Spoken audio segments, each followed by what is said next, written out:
आप सुन रहे हैं जगत गुरु तत्वदर्शी संत रामपाल जी महाराज द्वारा लिखित पुस्तक ज्ञान गंगा का पेज नंबर 23। परमेश्वर कबीर साहेब के असंख्य ब्रह्मांडों का लघु चित्र दिया गया है, जिसे आप पुस्तक में देख सकते हैं।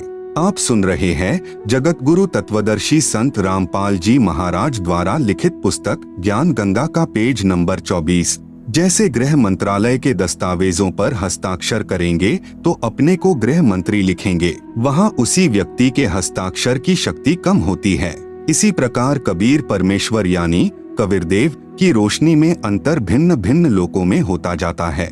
ठीक इसी प्रकार पूर्ण परमात्मा कबीरदेव यानी कबीर परमेश्वर ने नीचे के 3 और लोकों यानी अगम लोक, अलख लोक, सतलोक की रचना शब्द यानी वचन से की। यही पूर्ण ब्रह्म परमात्मा कबीरदेव यानी कबीर परमेश्वर ही अगम लोक में प्रकट हुआ तथा कबीरदेव यानी कबीर परमेश्वर अगम लोक का भी स्वामी है तथा वहाँ इनका उपमात्मक यानी पदवी का नाम अगम पुरुष अर्थात अगम प्रभु है।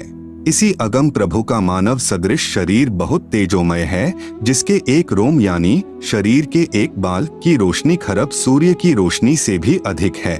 यह पूर्ण परमात्मा कबीरदेव यानी कबीर परमेश्वर अलख लोक में प्रकट हुआ तथा स्वयं ही अलख लोक का भी स्वामी है तथा उपमात्मक यानी पदवी का नाम अलख पुरुष भी इसी परमेश्वर का है तथा इस पूर्ण प्रभु का मानव सदृश शरीर तेजोमय स्वर ज्योति यानी स्वयं प्रकाशित है। एक रोम यानी शरीर के एक बाल की रोशनी अरब सूर्यों के प्रकाश से भी ज्यादा है। यही पूर्ण प्रभु सतलोक में प्रकट हुआ तथा सतलोक का भी अधिपति यही है, इसलिए इसी का उपमात्मक यानी पदवी का नाम सतपुरुष यानी अविनाशी प्रभु है।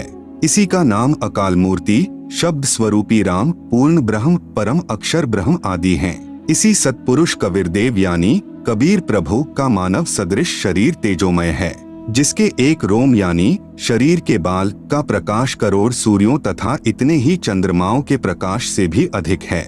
इस कबीरदेव यानी कबीर प्रभु ने सतपुरुष रूप में प्रकट होकर सतलोक में विराजमान होकर प्रथम सतलोक में अन्य रचना की। एक शब्द यानी वचन से 16 द्वीपों की रचना की, फिर 16 शब्दों से 16 पुत्रों की उत्पत्ति की।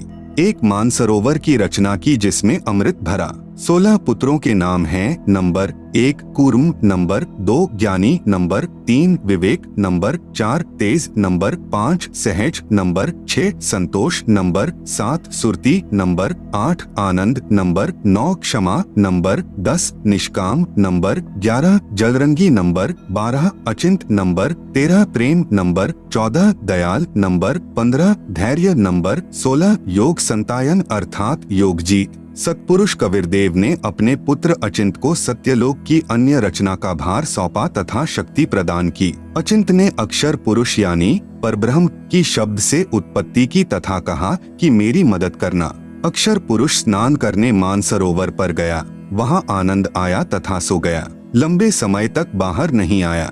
आप सुन रहे हैं जगत गुरु तत्वदर्शी संत रामपाल जी महाराज द्वारा लिखित पुस्तक ज्ञान गंगा का पेज नंबर 25। तब अचिंत की प्रार्थना पर अक्षर पुरुष को नींद से जगाने के लिए कबीरदेव यानी कबीर परमेश्वर ने उसी मानसरोवर से कुछ अमृत जल लेकर एक अंडा बनाया तथा उस अंडे में एक आत्मा प्रवेश की तथा अंडे को मानसरोवर के अमृत जल में छोड़ा। अंडे की गड़गड़ाहट से अक्षर पुरुष की निंद्रा भंग हुई। उसने अंडे को क्रोध से देखा, जिस कारण से अंडे के 2 भाग हो गए। उसमें से ज्योति निरंजन यानी शर पुरुष निकला, जो आगे चलकर काल कहलाया। इसका वास्तविक नाम कैल है। तब सतपुरुष यानी कबीरदेव ने आकाशवाणी की कि आप दोनों बाहर आओ तथा अचिंत के द्वीप में रहो। आज्ञा पाकर अक्षर पुरुष तथा अक्षर पुरुष यानी कैल दोनों अचिंत के द्वीप में रहने लगे। बच्चों की नालायकी उन्हीं को दिखाई कि कहीं फिर प्रभुता की तरफ न बन जाए, क्योंकि समर्थ बिन कार्य सफल नहीं होता। फिर पूर्ण धनी कबीरदेव ने सर्व रचना स्वयं की। अपनी शब्द शक्ति से एक राजेश्वरी यानी राष्ट्रीय शक्ति उत्पन्न की, जिससे सर्व ब्रह्मांडों को स्थापित किया। इसी को पराशक्ति परानंदनी भी कहते हैं। पूर्ण ब्रह्म ने सर्व आत्माओं को अपने ही अंदर से अपनी वचन शक्ति से अपने मानव शरीर सदृश उत्पन्न किया। प्रत्येक हंस आत्मा का परमात्मा जैसा ही शरीर रचा, जिसका तेज 16 सूर्यों जैसा मानव सदृश ही है। परंतु परमेश्वर के शरीर के एक रोमकूप का प्रकाश करोड़ों सूर्यों से भी ज्यादा है। बहुत समय उपरांत क्षर पुरुष यानी ज्योति निरंजन ने सोचा कि हम तीनों यानी अचिंत, अक्षर पुरुष, क्षर पुरुष एक द्वीप में रह रहे हैं तथा अन्य एक द्वीप में रह रहे हैं। मैं भी साधना करके अलग द्वीप प्राप्त करूंगा। उसने ऐसा विचार करके एक पैर पर खड़ा होकर 70 युग तक तप किया। आत्माएं काल के जाल में कैसे फंसी, विशेष जब ब्रह्म यानी ज्योति निरंजन तप कर रहा था। हम सभी आत्माएं जो आज ज्योति निरंजन के 21 ब्रह्मांडों में रहते हैं, इसकी साधना पर आसक्त हो गए तथा हृदय से इसे चाहने लगे। अपने सुखदायी प्रभु सत्य पुरुष से विमुख हो गए, जिस कारण से पतिव्रता पद से गिर गए। पूर्ण प्रभु के बार बार सावधान करने पर भी हमारी आसक्ति क्षर पुरुष से नहीं हटी। यही प्रभाव आज भी काल सृष्टि में विद्यमान है। जैसे नौजवान बच्चे फिल्म स्टारों यानी अभिनेताओं तथा अभिनेत्रियों की बनावटी अदाओं तथा अपने रोजगार उद्देश्य से कर रहे भूमिका पर अति आसक्त हो जाते हैं, रोकने से नहीं रुकते। यदि कोई अभिनेता या अभिनेत्री निकटवर्ती शहर में आ जाए तो देखें उन नादान बच्चों की भीड़ केवल दर्शन करने के लिए बहुसंख्या में एकत्रित हो जाती है। लेना एक न देने दो, रोजी रोटी अभिनेता कमा रहे हैं, नौजवान बच्चे लुट रहे हैं। माता पिता कितना ही समझाएं किंतु बच्चे नहीं मानते। कहीं न कहीं, कभी न कभी लुक छिप कर जाते ही रहते हैं। पूर्ण ब्रह्म कबीरदेव यानी कबीर प्रभु ने क्षर पुरुष से पूछा कि बोलो क्या चाहते हो। उसने कहा कि पिताजी, यह स्थान मेरे लिए कम है, मुझे अलग से द्वीप प्रदान करने की कृपा करें। हक्का कबीर यानी सत कबीर ने उसे 21 ब्रह्मांड प्रदान कर दिए। कुछ समय उपरांत ज्योति निरंजन ने सोचा इसमें कुछ रचना करनी चाहिए। खाली ब्रह्मांड यानी लाट किस काम के, यह विचार कर 70 युग तप करके पूर्ण परमात्मा कबीरदेव यानी कबीर प्रभु से रचना सामग्री की याचना की। सतपुरुष ने उसे 3 गुण तथा 5 तत्व प्रदान कर दिए, जिससे ब्रह्म यानी ज्योति निरंजन ने अपने ब्रह्मांडों में कुछ रचना की। आप सुन रहे हैं जगत गुरु तत्वदर्शी संत रामपाल जी महाराज द्वारा लिखित पुस्तक ज्ञान गंगा का पेज नंबर 26। फिर सोचा कि इसमें जीव भी होने चाहिए, अकेले का दिल नहीं लगता। यह विचार करके 64 युग तक फिर तप किया। पूर्ण परमात्मा कबीर देव के पूछने पर बताया कि मुझे कुछ आत्मा दे दो, मेरा अकेले का दिल नहीं लग रहा। तब सतपुरुष कबीर अग्नि यानी कबीर परमेश्वर ने कहा कि ब्रह्म, तेरे तप के प्रतिफल में मैं तुझे और ब्रह्मांड दे सकता हूँ, परंतु मेरी आत्माओं को किसी भी जप तप साधना के फल रूप में नहीं दे सकता। हाँ, यदि कोई स्वेच्छा से तेरे साथ जाना चाहे तो वह जा सकता है। युवा कबीर यानी समर्थ कबीर के वचन सुनकर ज्योति निरंजन हमारे पास आया। हम सभी हंस आत्मा पहले से ही उस पर आसक्त थे। हम उसे चारों तरफ से घेर कर खड़े हो गए। ज्योति निरंजन ने कहा कि मैंने पिताजी से अलग 21 ब्रह्मांड प्राप्त किए हैं, वहाँ नाना प्रकार के रमणीय स्थल बनाए हैं, क्या आप मेरे साथ चलोगे? हम सभी हंसों ने जो आज 21 ब्रह्मांडों में परेशान हैं, कहा कि हम तैयार हैं, यदि पिताजी आज्ञा दें। तब क्षर पुरुष पूर्ण ब्रह्म महान कबीर यानी समर्थ कबीर प्रभु के पास गया तथा सर्व वार्ता कही। तब कबीर अग्नि यानी कबीर परमेश्वर ने कहा कि मेरे सामने स्वीकृति देने वाले को आज्ञा दूंगा। क्षर पुरुष तथा परम अक्षर पुरुष यानी कबीर मितौजा यानी कबीर अमित औजा यानी जिसकी शक्ति का कोई वार नहीं, वह कबीर दोनों हम सभी हंसात्माओं के पास आए। सत कबीर देव ने कहा कि जो हंस आत्मा ब्रह्म के साथ जाना चाहता है, हाथ ऊपर करके स्वीकृति दे। अपने पिता के सामने किसी की हिम्मत नहीं हुई, किसी ने स्वीकृति नहीं दी। बहुत समय तक सन्नाटा छाया रहा। तत्पश्चात एक हंस आत्मा ने साहस किया तथा कहा कि पिताजी, मैं जाना चाहता हूँ। फिर तो उसकी देखा देखी जो आज काल यानी ब्रह्म के 21 ब्रह्मांडों में फंसी हैं, हम सभी आत्माओं ने स्वीकृति दे दी। परमेश्वर कबीर जी ने ज्योति निरंजन से कहा कि आप अपने स्थान पर जाओ। जिन्होंने तेरे साथ जाने की स्वीकृति दी है, मैं उन सर्वहंस आत्माओं को आपके पास भेज दूंगा। ज्योति निरंजन अपने 21 ब्रह्मांडों में चला गया। उस समय तक यह 21 ब्रह्मांड सतलोक में ही थे। तत्पश्चात पूर्ण ब्रह्म ने सर्वप्रथम स्वीकृति देने वाले हंस को लड़की का रूप दिया, परंतु स्त्री इंद्री नहीं रची तथा सर्व आत्माओं को जिन्होंने ज्योति निरंजन यानी ब्रह्म के साथ जाने की सहमति दी थी, उस लड़की के शरीर में प्रवेश कर दिया तथा उसका नाम आष्ट्रा यानी आदि माया प्रकृति देवी दुर्गा पड़ा तथा सत्य पुरुष ने कहा कि पुत्री मैंने तेरे को शब्द शक्ति प्रदान कर दी है, जितने जीव ब्रह्म कहे आप उत्पन्न कर देना। पूर्ण ब्रह्म कबीरदेव यानी कबीर साहेब अपने पुत्र सहज दास के द्वारा प्रकृति को क्षर पुरुष के पास भिजवा दिया। सहज दास जी ने ज्योति निरंजन को बताया कि पिताजी ने इस बहन के शरीर में उन सर्व आत्माओं को प्रवेश कर दिया है जिन्होंने आपके साथ जाने की सहमति व्यक्त की थी तथा इसको पिताजी ने वचन शक्ति प्रदान की है। आप जितने जीव चाहोगे प्रकृति अपने शब्द से उत्पन्न कर देगी। यह कहकर सहजदास वापस अपने द्वीप में आ गया। युवा होने के कारण लड़की का रंगरूप निखरा हुआ था। ब्रह्म के अंदर विषय वासना उत्पन्न हो गई तथा प्रकृति देवी के साथ अभद्र गति विधि प्रारंभ की। आप सुन रहे हैं जगत गुरु तत्वदर्शी संत रामपाल जी महाराज द्वारा लिखित पुस्तक ज्ञान गंगा का पेज नंबर 27। तब दुर्गा ने कहा कि ज्योति निरंजन मेरे पास पिताजी की प्रदान की हुई शब्द शक्ति है। आप जितने प्राणी कहोगे मैं वचन से उत्पन्न कर दूंगी। आप मैथुन परंपरा शुरू मत करो। आप भी उसी पिता के शब्द से अंडे से उत्पन्न हुए हो तथा मैं भी उसी परमपिता के वचन से ही बाद में उत्पन्न हुई हूँ।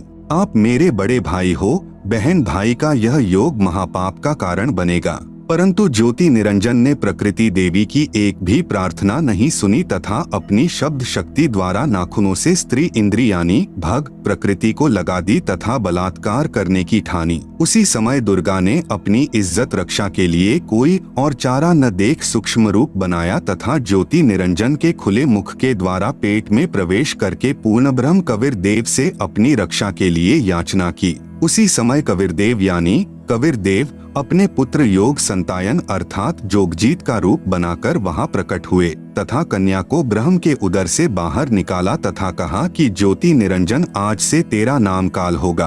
तेरे जन्म मृत्यु होते रहेंगे, इसीलिए तेरा नाम क्षर पुरुष होगा तथा 1 लाख मानव शरीरधारी प्राणियों को प्रतिदिन खाया करेगा व 1.25 लाख उत्पन्न किया करेगा। आप दोनों को 21 ब्रह्मांड सहित निष्कासित किया जाता है। इतना कहते ही 21 ब्रह्मांड विमान की तरह चल पड़े। सहज दास के द्वीप के पास से होते हुए सतलोक से 16 शंख कोस यानी 1 कोस लगभग 3 किलोमीटर का होता है की दूरी पर आकर रुक गए। विशेष विवरण अब तक 3 शक्तियों का विवरण आया है। नंबर 1 पूर्ण ब्रह्म जिसे अन्य उपमात्मक नामों से भी जाना जाता है जैसे सतपुरुष अकाल पुरुष शब्द स्वरूपी राम परम अक्षर ब्रह्म पुरुष आदि। यह पूर्ण ब्रह्म असंख्य ब्रह्मांडों का स्वामी है तथा वास्तव में अविनाशी है। नंबर 2 परब्रह्म जिसे अक्षर पुरुष भी कहा जाता है। यह वास्तव में अविनाशी नहीं है। यह 7 शंख ब्रह्मांडों का स्वामी है। नंबर 3 ब्रह्म जिसे ज्योति निरंजन काल कैल शर पुरुष तथा धर्मराय आदि नामों से जाना जाता है जो केवल 21 ब्रह्मांड का स्वामी है। अब आगे इसी ब्रह्म यानी काल की सृष्टि के एक ब्रह्मांड का परिचय दिया जाएगा जिसमें 3 और नाम आपके पढ़ने में आएंगे, ब्रह्मा विष्णु तथा शिव। जगत गुरु तत्वदर्शी संत रामपाल जी महाराज द्वारा लिखित पुस्तक ज्ञान गंगा का पेज नंबर 28 पर एक ब्रह्मांड का लघु चित्र दिया गया है जिसे आप पुस्तक में देख सकते हैं। आप सुन रहे हैं जगत गुरु तत्वदर्शी संत रामपाल जी महाराज द्वारा लिखित पुस्तक ज्ञान गंगा का पेज नंबर 29। ब्रह्म तथा ब्रह्मा में भेद। एक ब्रह्मांड में बने सर्वोपरि स्थान पर ब्रह्म यानी क्षर पुरुष स्वयं 3 गुप्त स्थानों की रचना करके ब्रह्मा विष्णु तथा शिव रूप में रहता है तथा अपनी पत्नी प्रकृति यानी दुर्गा के सहयोग से 3 पुत्रों की उत्पत्ति करता है। उनके नाम भी ब्रह्मा विष्णु तथा शिव ही रखता है। जो ब्रह्म का पुत्र ब्रह्मा है वह एक ब्रह्मांड में केवल 3 लोकों यानी पृथ्वी लोक स्वर्ग लोक तथा पाताल लोक में एक रजोगुण विभाग का मंत्री यानी स्वामी है। इसे त्रिलोकीय ब्रह्मा कहा है तथा ब्रह्म जो ब्रह्मलोक में ब्रह्मा रूप में रहता है उसे महाब्रह्मा व ब्रह्मलोकीय ब्रह्मा कहा है। इसी ब्रह्म यानी काल को सदाशिव महाशिव महाविष्णु भी कहा है। श्री विष्णु पुराण में प्रमाण चतुर्थ अंश अध्याय 1 पृष्ठ 230-231 पर श्री ब्रह्मा जी ने कहा, जिस अजन्मा सर्वमय विधाता परमेश्वर का आदि मध्य अंत स्वरूप स्वभाव और सार हम नहीं जान पाते। श्लोक 83। जो मेरा रूप धारण कर संसार की रचना करता है, स्थिति के समय जो पुरुष रूप है तथा जो रुद्र रूप से विश्व का ग्रास कर जाता है, अनंत रूप से संपूर्ण जगत को धारण करता है। श्लोक 86। श्री ब्रह्मा जी, श्री विष्णु जी व श्री शिव जी की उत्पत्ति काल यानी ब्रह्म ने प्रकृति यानी दुर्गा से कहा कि अब मेरा कौन क्या बिगाड़ेगा, मनमानी करूंगा। प्रकृति ने फिर प्रार्थना की कि आप कुछ शर्म करो। प्रथम तो आप मेरे बड़े भाई हो, क्योंकि उसी पूर्ण परमात्मा यानी कबीरदेव की वचन शक्ति से आपकी यानी ब्रह्म की अंडे से उत्पत्ति हुई तथा बाद में मेरी उत्पत्ति उसी परमेश्वर के वचन से हुई है। दूसरे, मैं आपके पेट से बाहर निकली हूँ, मैं आपकी बेटी हुई तथा आप मेरे पिता हुए। इन पवित्र नातों में बिगाड़ करना महापाप होगा। मेरे पास पिता की प्रदान की हुई शब्द शक्ति है। जितने प्राणी आप कहोगे मैं वचन से उत्पन्न कर दूंगी। ज्योति निरंजन ने दुर्गा की एक भी विनय नहीं सुनी तथा कहा कि मुझे जो सजा मिलनी थी मिल गई, मुझे सतलोक से निष्कासित कर दिया, अब मनमानी करूंगा। यह कहकर काल पुरुष यानी शर पुरुष ने प्रकृति के साथ जबरदस्ती शादी की तथा 3 पुत्रों यानी रजगुण युक्त ब्रह्मा जी, सतगुण युक्त विष्णु जी तथा तमगुण युक्त शिव शंकर जी की उत्पत्ति की। जवान होने तक तीनों पुत्रों को दुर्गा के द्वारा अचेत करवा देता है। फिर युवा होने पर श्री ब्रह्मा जी को कमल के फूल पर, श्री विष्णु जी को शेष नाग की शया पर तथा श्री शिव जी को कैलाश पर्वत पर सचेत करके इकट्ठे कर देता है। तत्पश्चात प्रकृति यानी दुर्गा ने इन तीनों का विवाह कर दिया जाता है। काल ब्रह्म के आदेश से प्रकृति देवी ने तीनों एक ब्रह्मांड में 3 लोकों यानी स्वर्ग लोक, पृथ्वी लोक तथा पाताल लोक में एक एक विभाग के मंत्री यानी प्रभु नियुक्त कर देता है।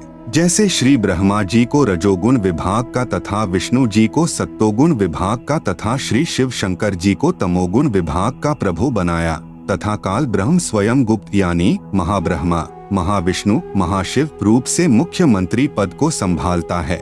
एक ब्रह्मांड में एक ब्रह्मलोक की रचना की है। आप सुन रहे हैं जगत गुरु तत्वदर्शी संत रामपाल जी महाराज द्वारा लिखित पुस्तक ज्ञान गंगा का पेज नंबर 30। उसी में 3 गुप्त स्थान बनाए हैं। एक रजोगुण प्रधान स्थान है जहाँ पर यह ब्रह्म यानी काल स्वयं महाब्रह्मा मुख्यमंत्री रूप में रहता है तथा अपनी पत्नी दुर्गा को महासावित्री रूप में रखता है। इन दोनों के संयोग से जो पुत्र इस स्थान पर उत्पन्न होता है वह स्वतः ही रजोगुणी बन जाता है। दूसरा स्थान सतोगुण प्रधान स्थान बनाया है। वहाँ पर यह क्षर पुरुष स्वयं महाविष्णु रूप बनाकर रहता है तथा अपनी पत्नी दुर्गा को महालक्ष्मी रूप में रखकर जो पुत्र उत्पन्न करता है उसका नाम विष्णु रखता है। वह बालक सतोगुण युक्त होता है तथा तीसरा इसी काल ने वहीं पर एक तमोगुण प्रधान क्षेत्र बनाया है। उसमें यह स्वयं सदाशिव रूप बनाकर रहता है तथा अपनी पत्नी दुर्गा को महापार्वती रूप में रखता है। इन दोनों के पति पत्नी व्यवहार से जो पुत्र उत्पन्न होता है उसका नाम शिव रख देते हैं तथा तमोगुण युक्त कर देते हैं। प्रमाण के लिए देखें पवित्र श्री शिव महापुराण विधवेश्वर संहिता पृष्ठ 24-26 जिसमें ब्रह्मा, विष्णु, रुद्र तथा महेश्वर से अन्य सदाशिव है तथा रुद्र संहिता अध्याय 6 तथा 7-9 पृष्ठ नंबर 100 से 105 तथा 110 पर अनुवाद करता श्री हनुमान प्रसाद पोद्दार गीता प्रेस गोरखपुर से प्रकाशित तथा पवित्र श्रीमद् देवी महापुराण तीसरा स्कंद अध्याय 1 से 5 पृष्ठ नंबर 114 से 123 तक गीता प्रेस गोरखपुर से प्रकाशित। अनुवादक श्री हनुमान प्रसाद पोद्दार चिमन लाल गोस्वामी। फिर इन्हीं को धोखे में रखकर अपने खाने के लिए जीवों की उत्पत्ति श्री ब्रह्मा जी द्वारा तथा स्थिति एक दूसरे को मोह ममता में रखकर काल जाल में रखना श्री विष्णु जी से तथा सहार, क्योंकि काल पुरुष को शापवश 1 लाख मानव शरीर धारी प्राणियों के सूक्ष्म शरीर से मैल निकाल कर खाना होता है। उसके लिए 21वें ब्रह्मांड में एक तप्तशिला है जो स्वतः गर्म रहती है। उस पर गर्म करके मैल पिघला कर खाता है। जीव मरते नहीं परंतु कष्ट असहनीय होता है। फिर प्राणियों को कर्म आधार पर अन्य शरीर प्रदान करता है। श्री शिव जी द्वारा करवाता है। जैसे किसी मकान में 3 कमरे बने हों, एक कमरे में अश्लील चित्र लगे हों, उस कमरे में जाते ही मन में वैसे ही मलिन विचार उत्पन्न हो जाते हैं। दूसरे कमरे में साधु संतों भक्तों के चित्र लगे हों तो मन में अच्छे विचार प्रभु का चिंतन ही बना रहता है। तीसरे कमरे में देश भक्तों व शहीदों के चित्र लगे हों तो मन में वैसे ही जोशीले विचार उत्पन्न हो जाते हैं। ठीक इसी प्रकार ब्रह्म यानी काल ने अपनी सूझबूझ से उपरोक्त तीनों गुण प्रधान स्थानों की रचना की हुई है। तीनों गुण क्या हैं? प्रमाण सहित तीनों गुण रजगुण ब्रह्मा जी, सतगुण विष्णु जी, तमगुण शिव जी हैं। ब्रह्म यानी काल तथा प्रकृति यानी दुर्गा से उत्पन्न हुए हैं तथा तीनों नाशवान हैं। प्रमाण गीता प्रेस गोरखपुर से प्रकाशित श्री शिव महापुराण जिसके संपादक हैं श्री हनुमान प्रसाद पोद्दार, पृष्ठ संख्या 24 से 26 विधवेश्वर संहिता तथा पृष्ठ 110 अध्याय 9 रुद्र संहिता। इस प्रकार ब्रह्मा विष्णु तथा शिव तीनों देवताओं में गुण हैं, परंतु शिव यानी ब्रह्म काल गुणातीत कहा गया है। आप सुन रहे हैं जगत गुरु तत्वदर्शी संत रामपाल जी महाराज द्वारा लिखित पुस्तक ज्ञान गंगा का पेज नंबर 31। दूसरा प्रमाण गीता प्रेस गोरखपुर से प्रकाशित श्रीमद् देवी भागवत पुराण जिसके संपादक हैं श्री हनुमान प्रसाद पोद्दार चिमन लाल गोस्वामी। तीसरा स्कंद अध्याय 5 पृष्ठ 123। भगवान विष्णु ने दुर्गा की स्तुति की, कहा कि मैं यानी विष्णु ब्रह्मा तथा शंकर तुम्हारी कृपा से विद्यमान हैं। हमारा तो आविर्भाव यानी जन्म तथा तिरोभाव यानी मृत्यु होती है। हम नित्य यानी अविनाशी नहीं हैं। तुम ही नित्य हो, जगत जननी हो, प्रकृति और सनातनी देवी हो। भगवान शंकर ने कहा, यदि भगवान ब्रह्मा तथा भगवान विष्णु तुम ही से उत्पन्न हुए हैं तो उनके बाद उत्पन्न होने वाला मैं तमोगुणी लीला करने वाला शंकर क्या तुम्हारी संतान नहीं हुआ? अर्थात मुझे भी उत्पन्न करने वाली तुम ही हो। इस संसार की सृष्टि स्थिति संहार में तुम्हारे गुण सदा सर्वदा हैं। इन्हीं तीनों गुणों से उत्पन्न हम ब्रह्मा विष्णु तथा शंकर नियमानुसार कार्य में तत्पर रहते हैं। उपरोक्त यह विवरण केवल हिंदी में अनुवादित श्री देवी महापुराण से है, जिसमें कुछ तथ्यों को छुपाया गया है। इसलिए यही प्रमाण देखें श्रीमद्देवी भागवत महापुराण सभाष्टिकम संहात्यम, खेमराज श्री कृष्ण दास प्रकाशन मुंबई। इसमें संस्कृत सहित हिंदी अनुवाद किया है। तीसरा स्कंद अध्याय 4 पृष्ठ 10 श्लोक 42। ब्रह्मा अहम ईश्वरः फिलते प्रभावात् सर्वे वयम जनियुता न यदा तु नित्याः के अन्ये सुराः शतमख प्रमुखाः च नित्या नित्या त्वमेव जननी प्रकृतिः पुराणा। हिंदी अनुवाद हे मात ब्रह्मा मैं तथा शिव तुम्हारे ही प्रभाव से जन्मवान हैं, नित्य नहीं हैं, अर्थात हम अविनाशी नहीं हैं। फिर अन्य इंद्रादि दूसरे देवता किस प्रकार नित्य हो सकते हैं? तुम ही अविनाशी हो, प्रकृति तथा सनातनी देवी हो। पृष्ठ 11-12 अध्याय 5 श्लोक 8। यदि दयार्द्रम्ना न सदाम्बिके कथमेहम विहितः च तमोगुणः कमलजश्च रजोगुण संभवः सुविहितः किमु सत्वगुणो हरियः। अनुवाद भगवान शंकर बोले, हे मात यदि हमारे ऊपर आप दयायुक्त हो तो मुझे तमोगुण क्यों बनाया? कमल से उत्पन्न ब्रह्मा को रजोगुण किस लिए बनाया तथा विष्णु को सतगुण क्यों बनाया? अर्थात जीवों के जन्म मृत्यु रूपी दुष्कर्म में क्यों लगाया? श्लोक 12। रमे से स्वप्तिम पुरुषम सदा तव गतिम न ही वह विद्म शिवे। हिंदी अपने पति पुरुष अर्थात काल भगवान के साथ सदा भोग विलास करती रहती हो, आपकी गति कोई नहीं जानता। निष्कर्ष उपरोक्त प्रमाणों से प्रमाणित हुआ कि रजगुण ब्रह्मा, सतगुण विष्णु तथा तमगुण शिव है। ये तीनों नाशवान है। दुर्गा का पति ब्रह्म यानी काल है, यह उसके साथ भोग विलास करता है। यह भी सिद्ध हुआ कि दुर्गा तथा ब्रह्म यानी काल भी साकार हैं। ब्रह्म यानी काल की अव्यक्त रहने की प्रतिज्ञा। सूक्ष्म वेद से शेष सृष्टि रचना। तीनों पुत्रों की उत्पत्ति के पश्चात ब्रह्म ने अपनी पत्नी दुर्गा यानी प्रकृति से कहा, मैं प्रतिज्ञा करता हूँ कि भविष्य में मैं किसी को अपने वास्तविक रूप में दर्शन नहीं दूंगा। आप सुन रहे हैं जगत गुरु तत्वदर्शी संत रामपाल जी महाराज द्वारा लिखित पुस्तक ज्ञान गंगा का पेज नंबर 32। जिस कारण से मैं अव्यक्त माना जाऊंगा। दुर्गा से कहा कि आप मेरा भेद किसी को मत देना, मैं गुप्त रहूंगा। दुर्गा ने पूछा कि क्या आप अपने पुत्रों को भी दर्शन नहीं दोगे? ब्रह्म ने कहा, मैं अपने पुत्रों को तथा अन्य को किसी भी साधना से दर्शन नहीं दूंगा। यह मेरा अटल नियम रहेगा। दुर्गा ने कहा, यह तो आपका उत्तम नियम नहीं है जो आप अपनी संतान से भी छुपे रहोगे। तब काल ने कहा, दुर्गा मेरी विवशता है, मुझे 1,00,000 मानव शरीरधारी प्राणियों का आहार करने का श्राप लगा है। यदि मेरे पुत्रों यानी ब्रह्मा, विष्णु, महेश को पता लग गया तो ये उत्पत्ति, स्थिति तथा संहार का कार्य नहीं करेंगे। इसलिए यह मेरा अनुत्तम नियम सदा रहेगा। जब ये तीनों कुछ बड़े हो जाएं तो इन्हें अचेत कर देना, मेरे विषय में नहीं बताना, नहीं तो मैं तुझे भी दंड दूंगा। दुर्गा इस डर के मारे वास्तविकता नहीं बताती। प्रमाण, इसीलिए गीता अध्याय 7 श्लोक 24 में कहा है कि यह बुद्धिहीन जन समुदाय मेरे अनुत्तम नियम से अपरिचित हैं कि मैं कभी भी किसी के सामने प्रकट नहीं होता, अपनी योग माया से छुपा रहता हूँ। इसलिए मुझ अव्यक्त को मनुष्य रूप में आया हुआ अर्थात कृष्ण मानते हैं। अबुद्धयः यानी बुद्धिहीन, मम यानी मेरे, अनुत्तमम यानी अनुत्तम अर्थात घटिया, अव्ययम यानी अविनाशी, परम भावम यानी विशेष भाव को, अजानन्तः यानी न जानते हुए, माम अव्यक्तम यानी मुझ अव्यक्त को, व्यक्तिम यानी मनुष्य रूप में, आपन्नम यानी आया, मन्यन्ते यानी मानते हैं अर्थात मैं कृष्ण नहीं हूँ। गीता अध्याय 7 श्लोक 24, गीता अध्याय 11 श्लोक 47 तथा 48 में कहा है कि यह मेरा वास्तविक काल रूप है। इसके दर्शन अर्थात ब्रह्म प्राप्ति न वेदों में वर्णित विधि से, न जप से, न तप से तथा न किसी क्रिया से हो सकती है।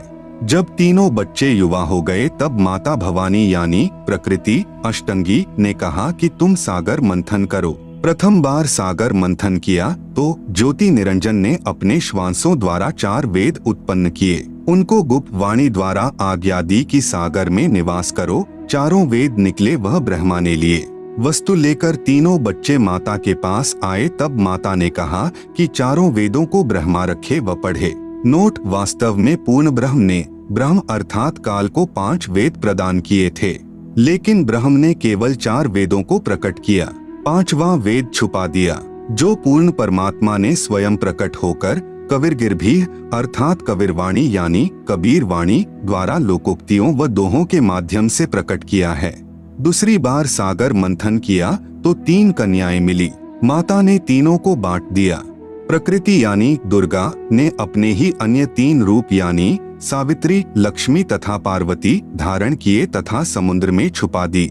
सागर मंथन के समय बाहर आ गई। वही प्रकृति 3 रूप हुई तथा भगवान ब्रह्मा को सावित्री, भगवान विष्णु को लक्ष्मी, भगवान शंकर को पार्वती पत्नी रूप में दी।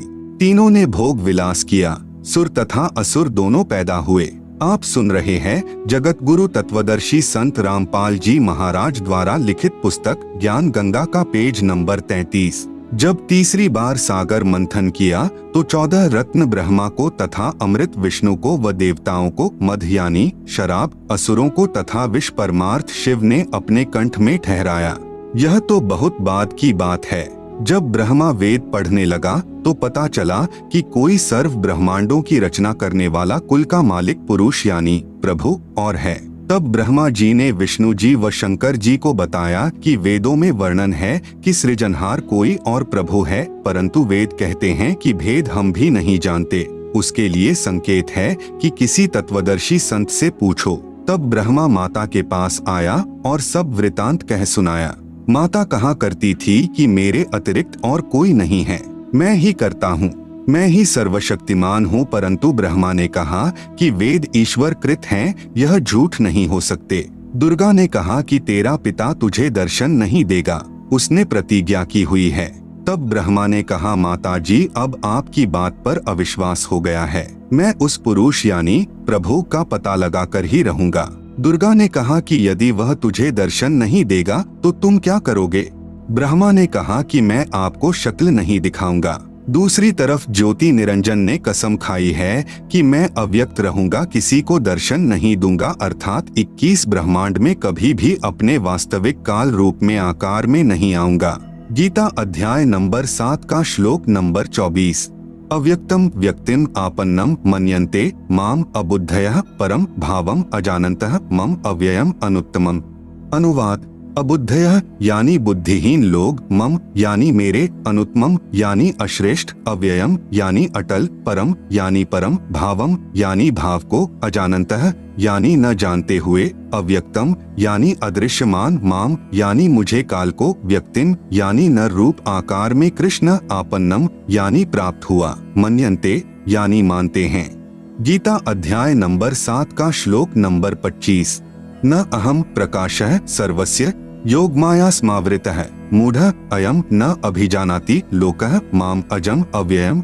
अनुवाद: अहम यानी मैं, योगमाया स्मावृतः यानी योगमाया से छिपा हुआ, सर्वस्य यानी सबके, प्रकाशः यानी प्रत्यक्ष, न यानी नहीं होता अर्थात अदृश्य अर्थात अव्यक्त रहता हूँ इसलिए, अजम यानी जन्म न लेने वाले, अव्ययम यानी अविनाशी अटल भाव को, अयम यानी यह, मूढ़ः यानी अज्ञानी, लोकः यानी जन समुदाय संसार, माम यानी मुझे, न यानी नहीं, अभिजानाति यानी जानता अर्थात मुझको कृष्ण समझता है, क्योंकि ब्रह्म अपनी शब्द शक्ति से अपने नाना रूप बना लेता है। यह दुर्गा का पति है, इसलिए इस मंत्र में कह रहा है कि मैं श्री कृष्ण आदि की तरह दुर्गा से जन्म नहीं लेता। ब्रह्मा का अपने पिता यानी काल ब्रह्म की प्राप्ति के लिए प्रयत्न। तब दुर्गा ने ब्रह्मा जी से कहा कि अलख निरंजन तुम्हारा पिता है, परंतु वह तुम्हें दर्शन नहीं देगा। ब्रह्मा ने कहा कि मैं दर्शन करके ही लौटूंगा। माता ने पूछा कि यदि तुझे दर्शन नहीं हुए तो क्या करेगा? ब्रह्मा ने कहा मैं प्रतिज्ञा करता हूँ, यदि पिता के दर्शन नहीं हुए तो मैं आपके समक्ष नहीं आऊंगा। आप सुन रहे हैं जगत गुरु तत्वदर्शी संत रामपाल जी महाराज द्वारा लिखित पुस्तक ज्ञान गंगा का पेज नंबर 34।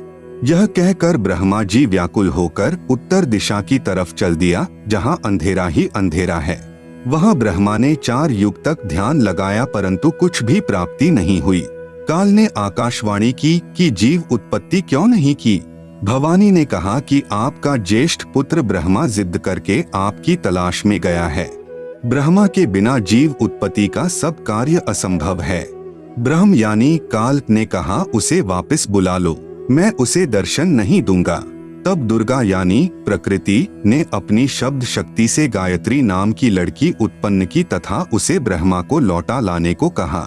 गायत्री ब्रह्मा जी के पास गई परंतु ब्रह्मा जी समाधि लगाए हुए थे, उन्हें कोई आभास ही नहीं था कि कोई आया है। तब आदि कुमारी यानी प्रकृति ने गायत्री को ध्यान द्वारा बताया कि इसके चरण स्पर्श कर।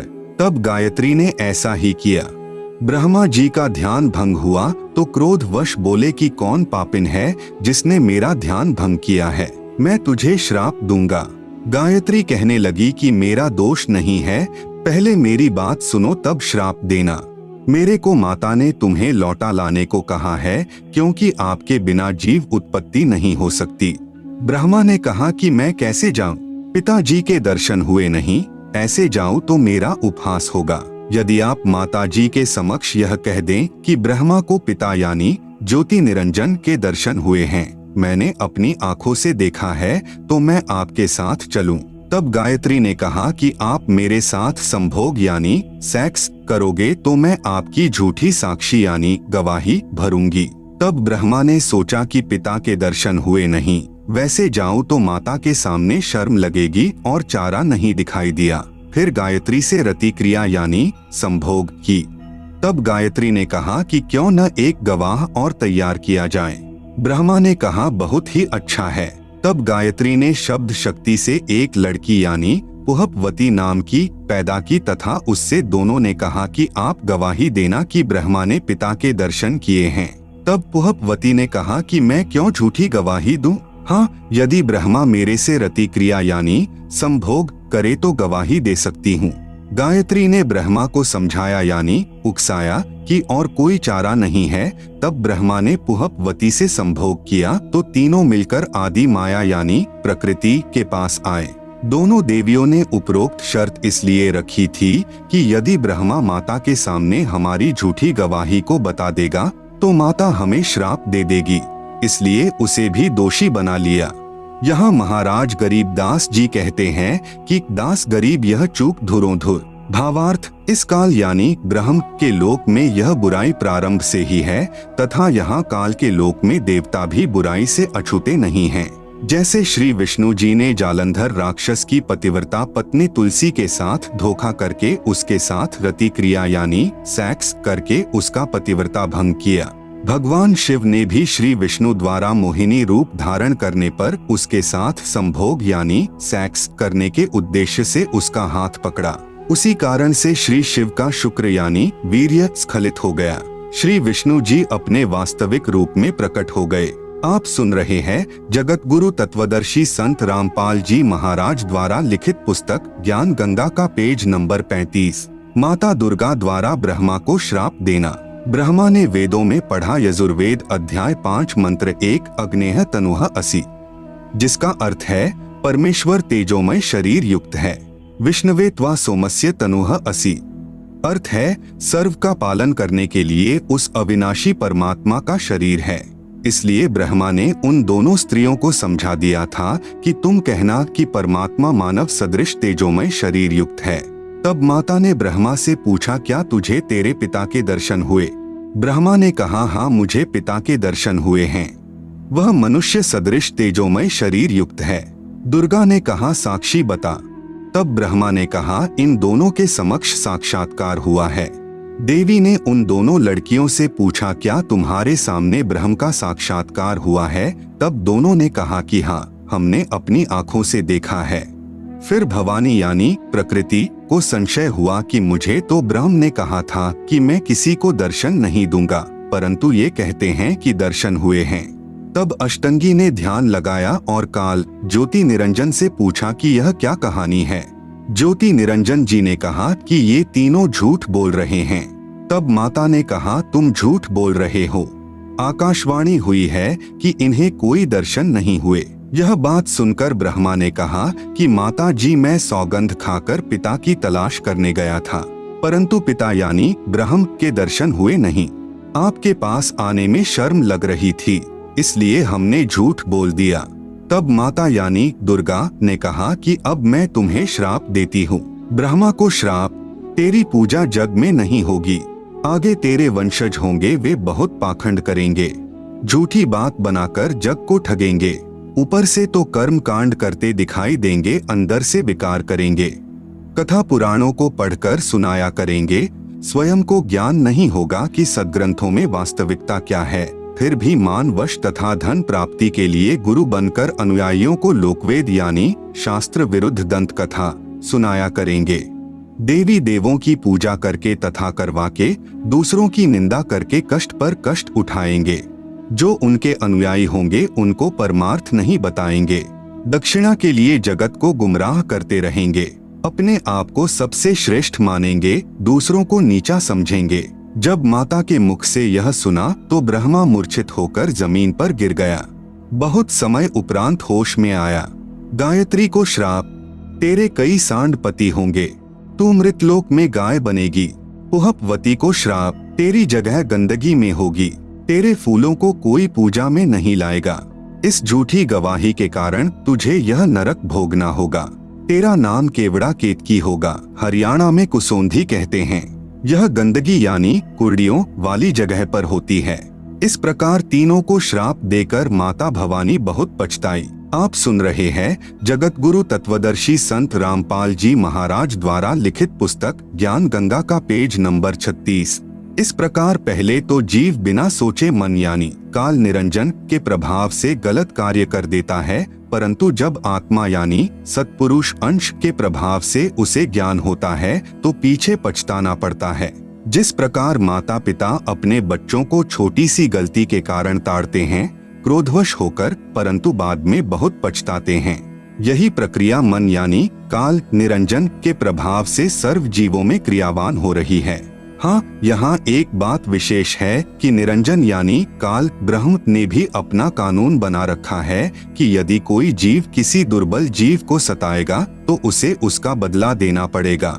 जब आदि भवानी यानी प्रकृति अष्टंगी ने ब्रह्मा, गायत्री व पुहपवती को श्राप दिया तो अलख निरंजन यानी ब्रह्मकाल ने कहा कि हे भवानी यानी प्रकृति अष्टंगी, यह आपने अच्छा नहीं किया। अब मैं यानी निरंजन आपको श्राप देता हूँ कि द्वापर युग में तेरे भी 5 पति होंगे।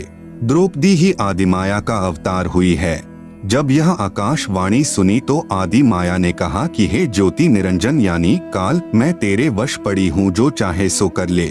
सृष्टि रचना में दुर्गा जी के अन्य नामों का बार बार लिखने का उद्देश्य है कि पुराणों, गीता तथा वेदों में प्रमाण देखते समय भ्रम उत्पन्न नहीं होगा। जैसे गीता अध्याय 14 श्लोक 3-4 में काल ब्रह्म ने कहा है कि प्रकृति तो गर्भ धारण करने वाली सब जीवों की माता है, मैं उसके गर्भ में बीज स्थापित करने वाला पिता हूँ। श्लोक 4 में कहा है कि प्रकृति से उत्पन्न तीनों गुण जीवात्मा को कर्मों के बंधन में बांधते हैं। इस प्रकरण में प्रकृति तो दुर्गा है तथा तीनों गुण तीनों देवता रजगुण ब्रह्मा, सतगुण विष्णु तथा तमगुण शिव के सांकेतिक नाम हैं। विष्णु का अपने पिता यानी काल ब्रह्म की प्राप्ति के लिए प्रस्थान व माता का आशीर्वाद पाना। इसके बाद विष्णु से प्रकृति ने कहा कि पुत्र तू भी अपने पिता का पता लगा ले। तब विष्णु अपने पिताजी काल यानी ब्रह्म का पता करते करते पाताल लोक में चले गए, जहाँ शेषनाग था। उसने विष्णु को अपनी सीमा में प्रविष्ट होते देखकर क्रोधित होकर जहर भरा फुंकारा मारा।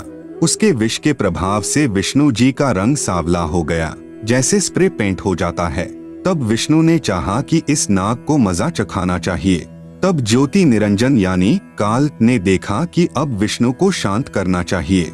तब आकाशवाणी हुई कि विष्णु, अब तू अपनी माता जी के पास जा और सत्य सत्य सारा विवरण बता देना तथा जो कष्ट आपको शेषनाग से हुआ है, इसका प्रतिशोध द्वापर युग में लेना।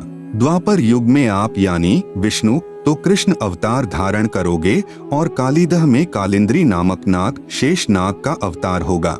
ऊंच होई के नीच सतावे ताकर ओएल यानी बदला मोही सो पावे, जो जीव देई पीर पुनि काहू हम पुनि ओएल दिवावेता हूँ। तब विष्णु जी माता जी के पास आए तथा सत्य सत्य कह दिया कि मुझे पिता के दर्शन नहीं हुए। आप सुन रहे हैं जगत गुरु तत्वदर्शी संत रामपाल जी महाराज द्वारा लिखित पुस्तक ज्ञान गंगा का पेज नंबर 37। इस बात से माता यानी प्रकृति बहुत प्रसन्न हुई और कहा कि पुत्र तू सत्यवादी है। अब मैं अपनी शक्ति से तेरे पिता से मिलाती हूँ तथा तेरे मन का संशय खत्म करती हूँ। कबीर देख पुत्र तो ही पिता भीटाऊ, तोरे मन का धोखा मिटाऊ। मन स्वरूप करता कह जानो, मनते दूजा और न मानो। स्वर्ग पाताल दौर मन केरा, मन अस्थिर मन अह अनेरा। निरंकार मन ही को कहिए, मन की आस निश दिन रहिए। देखूं पलटी शून्य मह ज्योति, जहाँ पर झिलमिल झालर होती। इस प्रकार माता यानी अष्टंगी प्रकृति ने विष्णु से कहा कि मन ही जग का करता है, यही ज्योति निरंजन है। ध्यान में जो 1000 ज्योतियां नजर आती हैं, वही उसका रूप है। जो शंख घंटा आदि का बाजा सुना, यह महास्वर्ग में निरंजन का ही बज रहा है। तब माता यानी अष्टंगी प्रकृति ने कहा कि हे पुत्र, तुम सब देवों के सरताज हो और तेरी हर कामना व कार्य मैं पूर्ण करूंगी। तेरी पूजा सर्व जग में होगी। आपने मुझे सच सच बताया है। काल के 21 ब्रह्मांडों के प्राणियों की विशेष आदत है कि अपनी व्यर्थ महिमा बनाता है। जैसे दुर्गा जी श्री विष्णु जी को कह रही है कि तेरी पूजा जग में होगी। मैंने तुझे तेरे पिता के दर्शन करा दिए। दुर्गा ने केवल प्रकाश दिखाकर श्री विष्णु जी को बहका दिया। श्री विष्णु जी भी प्रभु की यही स्थिति अपने अनुयायियों को समझाने लगे कि परमात्मा का केवल प्रकाश दिखाई देता है, परमात्मा निराकार है। इसके बाद आदि भवानी रुद्र यानी महेश जी के पास गई तथा कहा कि महेश तू भी कर ले अपने पिता की खोज। तेरे दोनों भाइयों को तो तुम्हारे पिता के दर्शन नहीं हुए, उनको जो देना था वह प्रदान कर दिया है। अब आप मांगो जो मांगना है। तब महेश ने कहा कि हे जननी, मेरे दोनों बड़े भाइयों को पिता के दर्शन नहीं हुए, फिर प्रयत्न करना व्यर्थ है। कृपा मुझे ऐसा वर दो कि मैं अमर यानी मृत्युंजय हो जाऊं। तब माता ने कहा कि यह मैं नहीं कर सकती। हाँ, युक्ति बता सकती हूँ जिससे तेरी आयु सबसे लंबी बनी रहेगी। विधि योग समाधि है, इसलिए महादेव जी ज्यादातर समाधि में ही रहते हैं। इस प्रकार माता यानी अष्टंगी प्रकृति ने तीनों पुत्रों को विभाग बांट दिए।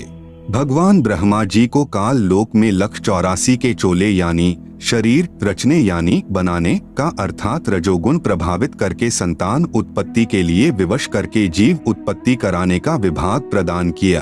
भगवान विष्णु जी को इन जीवों के पालन पोषण कर्मानुसार करने तथा मोह ममता उत्पन्न करके स्थिति बनाए रखने का विभाग दिया। भगवान शिव शंकर यानी महादेव को संहार करने का विभाग प्रदान किया, क्योंकि इनके पिता निरंजन को 1 लाख मानव शरीरधारी जीव प्रतिदिन खाने पड़ते हैं।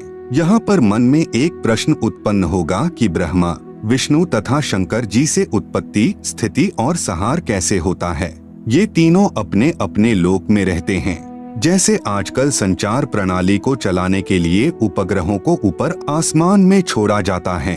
आप सुन रहे हैं जगत गुरु तत्वदर्शी संत रामपाल जी महाराज द्वारा लिखित पुस्तक ज्ञान गंगा का पेज नंबर 38, और वे नीचे पृथ्वी पर संचार प्रणाली को चलाते हैं। ठीक इसी प्रकार ये तीनों देव जहाँ भी रहते हैं, इनके शरीर से निकलने वाले सूक्ष्म गुण की तरंगे तीनों लोकों में अपने आप हर प्राणी पर प्रभाव बनाए रहती है।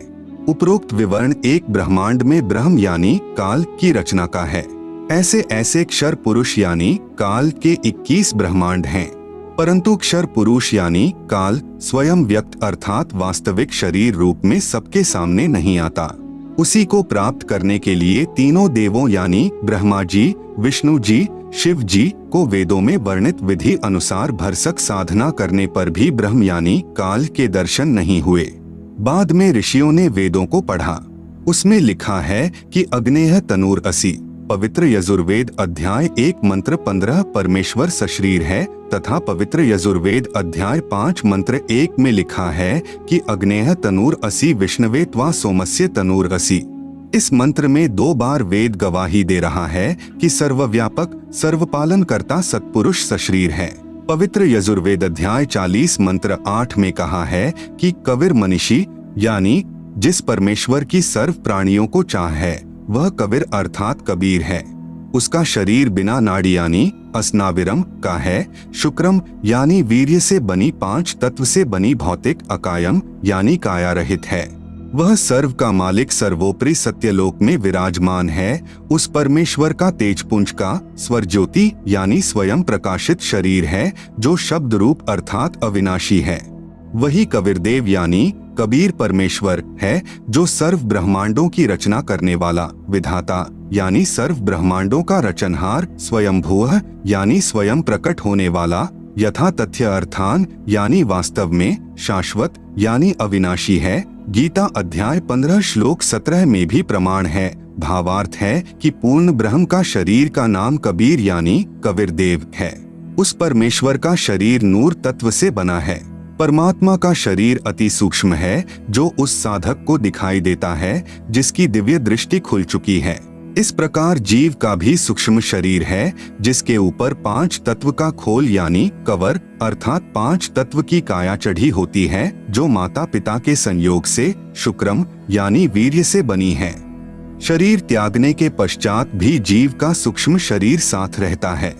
वह शरीर उसी साधक को दिखाई देता है जिसकी दिव्य दृष्टि खुल चुकी है। इस प्रकार परमात्मा व जीव की स्थिति को समझें। वेदों में ओम नाम के स्मरण का प्रमाण है, जो केवल ब्रह्म साधना है।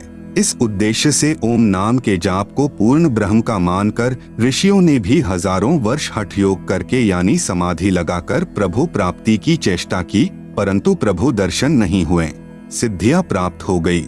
उन्हीं सिद्धि रूपी खिलौनों से खेलकर ऋषि भी जन्म मृत्यु के चक्र में ही रह गए तथा अपने अनुभव के शास्त्रों में परमात्मा को निराकार लिख दिया। ब्रह्म यानी काल ने कसम खाई है कि मैं अपने वास्तविक रूप में किसी को दर्शन नहीं दूंगा, मुझे अव्यक्त जाना करेंगे। अव्यक्त का भावार्थ है कि कोई आकार में है, परंतु व्यक्तिगत रूप से स्थूल रूप में दर्शन नहीं देता।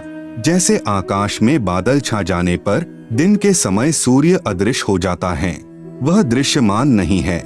आप सुन रहे हैं जगत गुरु तत्वदर्शी संत रामपाल जी महाराज द्वारा लिखित पुस्तक ज्ञान गंगा का पेज नंबर 39। परंतु वास्तव में बादलों के पार ज्यों का त्यों है। इस अवस्था को अव्यक्त कहते हैं। प्रमाण के लिए गीता अध्याय 7 श्लोक 24, 25 अध्याय 11 श्लोक 48 तथा 32। पवित्र गीता जी बोलने वाला ब्रह्म यानी काल श्री कृष्ण जी के शरीर में प्रेतवत प्रवेश करके कह रहा है कि अर्जुन, मैं बढ़ा हुआ काल हूँ और सर्व को खाने के लिए आया हूँ। गीता अध्याय 11 का श्लोक नंबर 32, यह मेरा वास्तविक रूप है। इसको तेरे अतिरिक्त न तो कोई पहले देख सका तथा न कोई आगे देख सकता है, अर्थात वेदों में वर्णित यज्ञ, जप, तप तथा ओम नाम आदि की विधि से मेरे इस वास्तविक स्वरूप के दर्शन नहीं हो सकते। गीता अध्याय 11 श्लोक नंबर 48। मैं कृष्ण नहीं हूँ। ये मूर्ख लोग कृष्ण रूप में मुझ अव्यक्त को व्यक्त यानी मनुष्य रूप मान रहे हैं, क्योंकि ये मेरे घटिया नियम से अपरिचित हैं कि मैं कभी वास्तविक इस काल रूप में सबके सामने नहीं आता, अपनी योग माया से छुपा रहता हूँ। गीता अध्याय 7 श्लोक नंबर 24-25। विचार करें, अपने छुपे रहने वाले विधान को स्वयं अश्रेष्ठ यानी अनुत्तम क्यों कह रहे हैं? यदि पिता अपनी संतान को भी दर्शन नहीं देता तो उसमें कोई त्रुटि है जिस कारण से छुपा है तथा सुविधाएं भी प्रदान कर रहा है।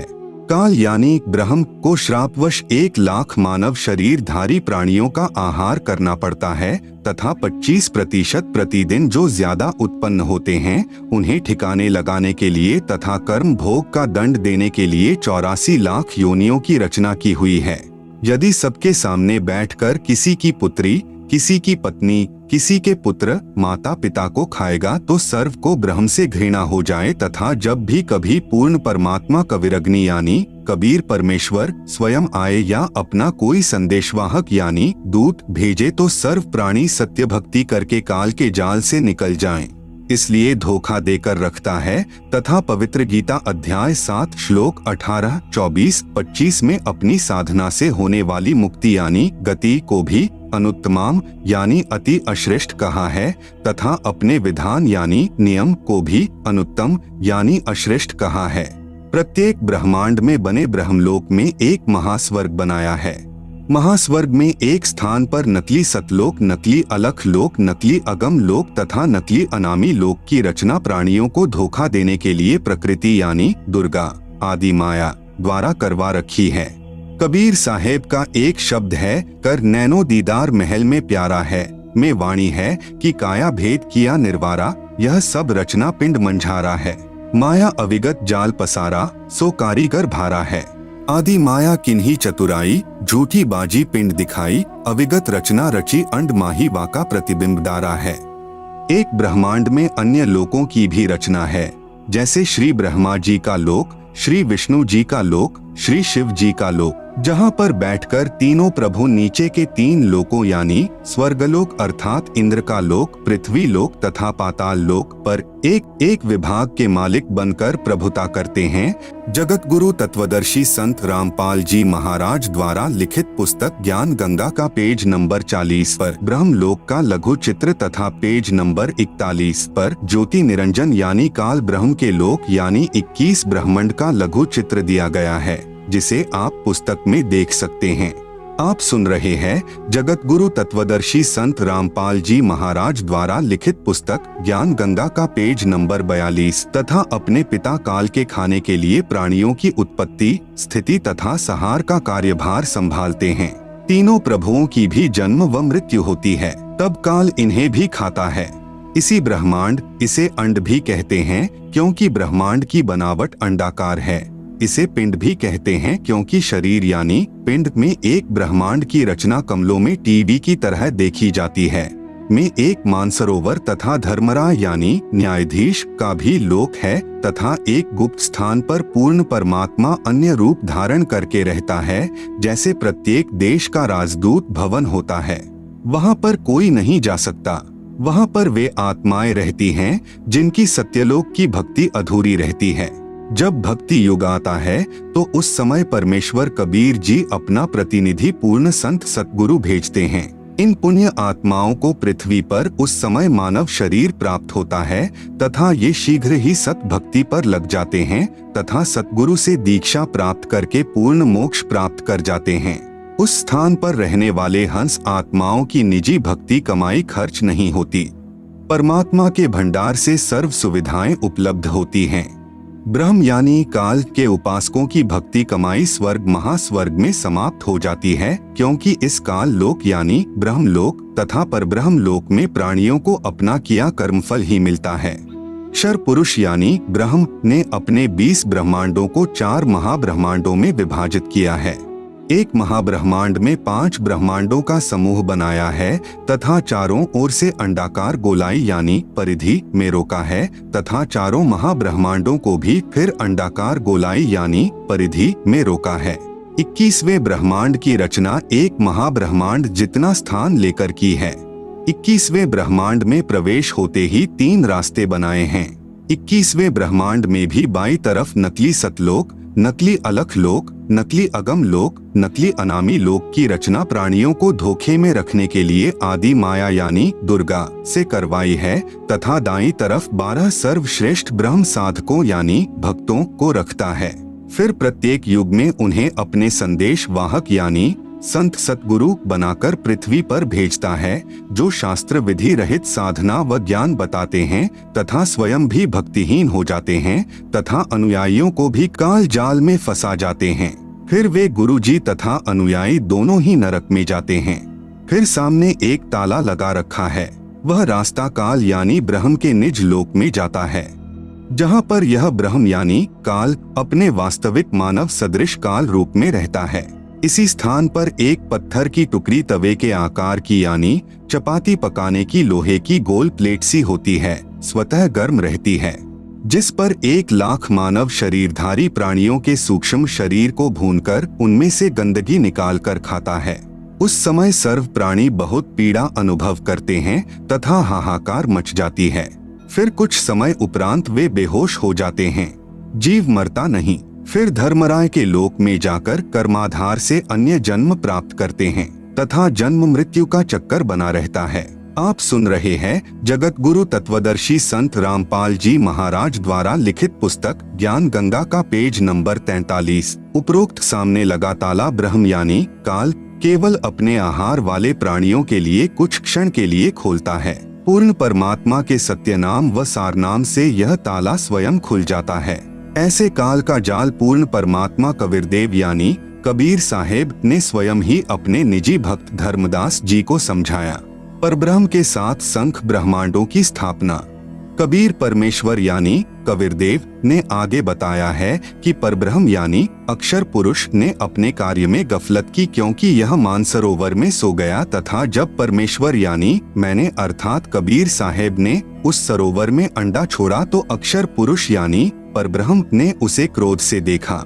इन दोनों अपराधों के कारण 7 संख ब्रह्मांडों सहित सतलोक से बाहर कर दिया। अन्य कारण अक्षर पुरुष यानी परब्रह्म अपने साथी ब्रह्म यानी शर पुरुष की विदाई में व्याकुल होकर परमपिता कबीरदेव यानी कबीर परमेश्वर की याद भूलकर उसी को याद करने लगा तथा सोचा कि क्षर पुरुष यानी ब्रह्म तो बहुत आनंद मना रहा होगा, वह स्वतंत्र राज्य करेगा, मैं पीछे रह गया। तथा अन्य कुछ आत्माएं जो परब्रह्म के साथ 7 संख ब्रह्मांडों में जन्म मृत्यु का कर्मदंड भोग रही हैं, उन हंस आत्माओं की विदाई की याद में खो गई जो ब्रह्म यानी काल के साथ 21 ब्रह्मांडों में फंसी हैं तथा पूर्ण परमात्मा सुखदाई कबीरदेव की याद भुला दी। परमेश्वर कबीरदेव के बार बार समझाने पर भी आस्था कम नहीं हुई। परब्रह्म यानी अक्षर पुरुष ने सोचा कि मैं भी अलग स्थान प्राप्त करूं तो अच्छा रहे। यह सोचकर राज्य प्राप्ति की इच्छा से सारनाम का जाप प्रारंभ कर दिया। इसी प्रकार अन्य आत्माओं ने यानी जो परब्रह्म के साथ संख ब्रह्मांडों में फंसी हैं, सोचा कि वे जो ब्रह्म के साथ आत्माएं गई हैं, वे तो वहां मौज मस्ती मनाएंगे, हम पीछे रह गए। परब्रह्म के मन में यह धारणा बनी कि क्षर पुरुष अलग होकर बहुत सुखी होगा। यह विचार कर अंतरात्मा से भिन्न स्थान प्राप्ति की ठान ली। परब्रह्म यानी अक्षर पुरुष ने हठ योग नहीं किया, परंतु केवल अलग राज्य प्राप्ति के लिए सहज ध्यान योग विशेष कसक के साथ करता रहा। अलग स्थान प्राप्त करने के लिए पागलों की तरह विचरने लगा, खाना पीना भी त्याग दिया। अन्य कुछ आत्माएं जो पहले काल ब्रह्म के साथ गई आत्माओं के प्रेम में व्याकुल थी, वे अक्षर पुरुष के वैराग्य पर आसक्त होकर उसे चाहने लगी। पूर्ण प्रभु के पूछने पर परब्रह्म ने अलग स्थान मांगा तथा कुछ हंसात्माओं के लिए भी याचना की। तब कबीरदेव ने कहा कि जो आत्मा आपके साथ स्वेच्छा से जाना चाहें उन्हें भेज देता हूँ। पूर्ण प्रभु ने पूछा कि कौन हंस आत्मा परब्रह्म के साथ जाना चाहता है, सहमति व्यक्त करे। बहुत समय उपरांत एक हंस ने स्वीकृति दी। फिर देखा देखी उन सर्व आत्माओं ने भी सहमति व्यक्त कर दी। सर्वप्रथम स्वीकृति देने वाले हंस को स्त्री रूप बनाया, उसका नाम ईश्वरी माया यानी प्रकृति सुरती रखा तथा अन्य आत्माओं को उस ईश्वरी माया में प्रवेश करके अचिंत द्वारा अक्षर पुरुष यानी परब्रह्म के पास भेजा।